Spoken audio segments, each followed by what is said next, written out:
Hi friends, welcome back to Akhila kitchen. చూడండి, నేను ఈరోజు దోసకాయ మామిడికాయ వేసి కమ్మనైన పప్పు చేస్తున్నాను. ఇది సూపర్ టేస్ట్ ఉంటుంది.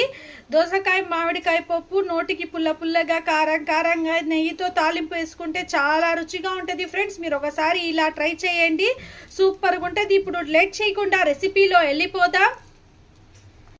దోసకాయ మామిడికాయ పప్పు కోసం అండి నేను 1 కప్ కందిపప్పు తీసుకున్నాను. ఇది హాఫ్ అన్ అవర్ ముందే, ఈ విధంగా అరగంట ముందే నానబెట్టుకోవాలండి.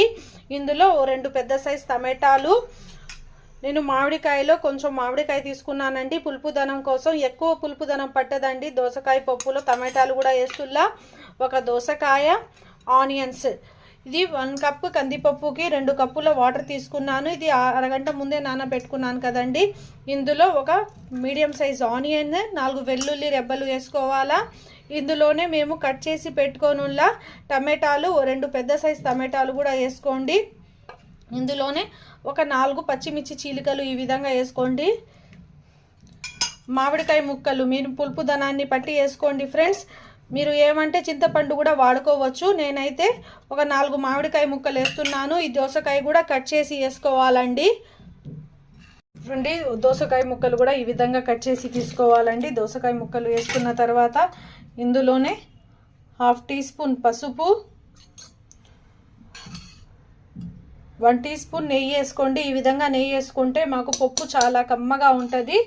2 రెమ్మల కరివేపాకు వేసేసి ఇది మీడియం ఫ్లేమ్ మీద 3 విజిల్స్కి పెట్టుకుందామండి. మీరు కావాలంటే ఇంకొంచెం వాటర్ వేసుకోవచ్చు. ఈ వాటర్ అయితే సరిపోద్ది. ఇది 3 విజిల్స్కి పెట్టేస్తున్నాను. చూడండి, 3 విజిల్స్కే మన పప్పు చూడండి ఎంత మెత్తగా ఉడికిపోయిందో. ఈ విధంగా పప్పు పెట్టుకుంటే మాకు పప్పు అనేది తొందరగా ఉడికిపోద్దండి. ఇందులో మీ టేస్ట్ని తగినంత గల్లుప్పు వేసుకొని పప్పు గుత్తితో బాగా మ్యాష్ చేసుకోవాలండి. నేను మ్యాష్ చేసిన తర్వాత మీకు చూపిస్తాను. చూడండి, ఈ విధంగా మెత్తగా మ్యాష్ అయిపోయింది. ఇందులో మీరు మీ థిక్నెస్ని బట్టి వాటర్ వేసుకోండి. నేనైతే 1/2 గ్లాస్ వాటర్ వేసాను. ఇప్పుడు పోపు పెట్టుకుందామండి.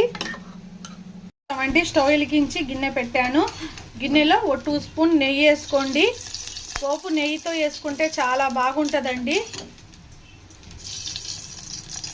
మీకు నెయ్యి ఇష్టం లేకపోతే నూనెతో అన్నా వేసుకోవచ్చు.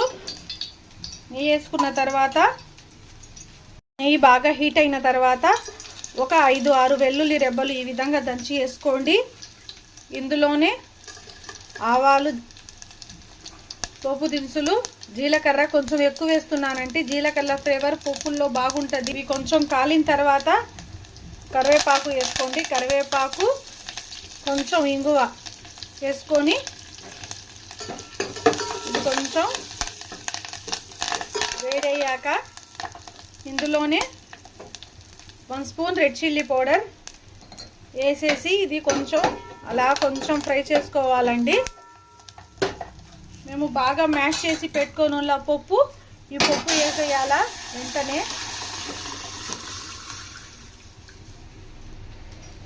సూపర్ టేస్ట్ ఉంటుందండి ఈ విధంగా పోపు వేసుకుంటే.